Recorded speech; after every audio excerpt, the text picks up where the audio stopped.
Okay, everybody, I'm going to show you guys with the new 2023 Photoshop how to, or what I consider the best way to mask. Okay, mask is a process of, and we're going to go ahead and import our picture. I'm going to go place embedded. We're going to use Doc Brown from Back to the Future. The reason we're using it is because I really want to get this here. Hit enter and make sure it looks good. Of course, it's high quality. So the first thing we want to do is you're going to notice down here it says select subject, remove background. We could do either one of those, but we're going to kind of go someplace different. We're going to go to our fourth tool down. Actually, the tool will be select object, object selection tool. And instead of going and selecting the object like this, just go here and say select and mask. So let's click on this button up here that says select and mask. What's going to happen is here's something like this is going to be seen. Now, we do have other things. If it doesn't look like this in red, you're going to see over here under our properties, come up here, you'll see that we have different types of skins. Usually it's most likely the onion skin, or you can actually have the marching ants or the overlay. I like to go with the overlay and see the red, okay? Now notice nothing selected. The whole thing is covered in red. And our next step is going to be coming over here and say select subject. You'll see it right up here next to the word refined here. So let's just click on select subject. Let the computer do its work. And what's happening is it's trying to find the subject, and it does a relatively good job. Got a couple issues up here in the black of here and the hair here, some down here, and of course way over here on the right hand side. But we as human beings will touch that up really easy. The first thing I would do is I would come here where we said select subject. It says refine here. Let's give it a go and let's click what it does. Let it do some more work, and it actually picked up all of the stuff that we were looking at. And notice there's a little bit down here we're going to just touch up into, and I'm going to show you how to use some of these other tools that we have. But the first thing I do is let's touch up this right over here on the left-hand side. I will make this a little bit bigger so you can see what I'm looking at. I'm looking at this right here. I can see a little dark, and everything else looks really good. Maybe a little bit right here, but again, or up here, but that's just what your decision is as an artist. Don't get lazy. Make sure it's done right. The extra time actually will make your work look a little bit better. So the first tool we're going to do is we're going to come down to the second tool. It's called Refine Edge Brush Tool. And once you click on it, there's a plus and there's a minus. We're going to stay in the plus. I'm going to make mine a little smaller. And the way I can make it smaller is I click here. I can slide it. As you can see, it changes. Or I use the bracket tools. The bracket buttons, they should be right near your backspace or your enter. It is and I'll put it down here on the bottom what it looks like. But your bracket buttons, bracket right, bracket left. So I'm going to do bracket left. I'm going to come up here and just go ahead and hover over this. And notice it took out a little bit of the black. Come on, hover over this. And you can see those black specks pretty much have gone away. Looking good. There's a little bit over here, but overall, I think it looks really good. Now I'm going to show you a couple other tools. The plus means I'm going to take away the mask. I'm adding my subject in it.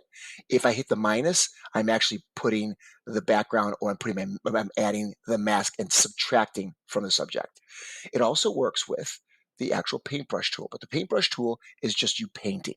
So I'm just going to show you this, although we're good with Doc Brown, but I'm going to show you this really quick just so you see what's happening, and I'll do it off to the side. So if I do a plus, let's go brackets right, make this bigger. I'm just going to drag. You'll see that I'm adding the subject to it, and that's what the brush does, okay?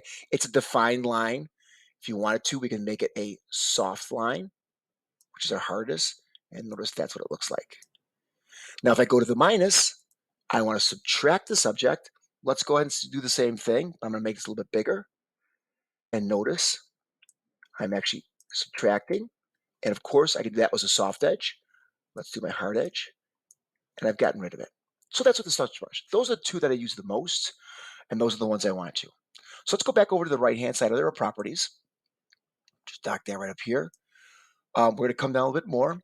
There's smoothness, feather, contrast, and shift edge. Those are some of the cool things that we can use. Smoothing just smooths out the edges, but right now Doc Brown has some pretty rough hair. I want to make sure that roughness stays. But if you want something a little smoother, make sure you definitely take care of that. The feathering just feathers the edges, and we're going to look at Doc Brown's shoulders. So I go to the feathering, I click it. What's going to happen, we're going to soften the edges. And you can see the softening of the edges right here and around here on the white. I went extreme, so I don't want that. Put it back to 0. Now, contrast is a good thing. Let's look at Doc Brown's hair up here and up here, because we've already done the define hair. So do contrast, more and more, I'm seeing more of Doc Brown's hair. And then we're going to add the shift edge on top of that too. And notice we're seeing a lot more hair up here and down here and here. Now, that's up to you how you want to do it, but I'm going to show you what the tools do. Once that's done, we're going to continue down just a little bit more. Whoop, down here on this. We're going to come here where it says output settings, and we want to hear it decontaminate colors. What happens that is I'm getting rid of some of the colors on the edges that normally you don't understand and don't see. It's just a computer kind of refining everything for us too. We might have lost a little bit on the shift edge, but I like to hit that. And then when you're done, we're going to go ahead and say OK. And notice I've got Doc Brown. Okay. Now on my layers on the right hand side, you're going to see the original picture I had here.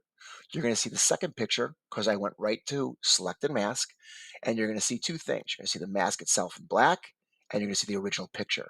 That black is this, and I'll actually show you what this looks like. Oop, wrong one. Excuse me. Boop, boop, boop. Notice that's what's selected. I do Alt. Here it is. What happens is this is the mask, and the black is saying, hey, computer, I'm hiding this. I don't want to see it. So that's what happens. Let's go select, deselect. We don't want to do that. So let's go back to our original picture, take a look at it. Now let's look at what Doc Brown looks like. I'm going to take the white background away, and notice he is now a PNG. I can put him on a black background, and let's see how good this looks. Solid color. Let's go to black. And notice Doc Brown looks really, really good. I pulled him out really, really well considering from this to this. Notice I got a lot more detail here. It looks really good. Let's go back, take a look at it. And boom. Really happy. So that's how you use masks, especially focusing on hair, fur, or rough edges, okay?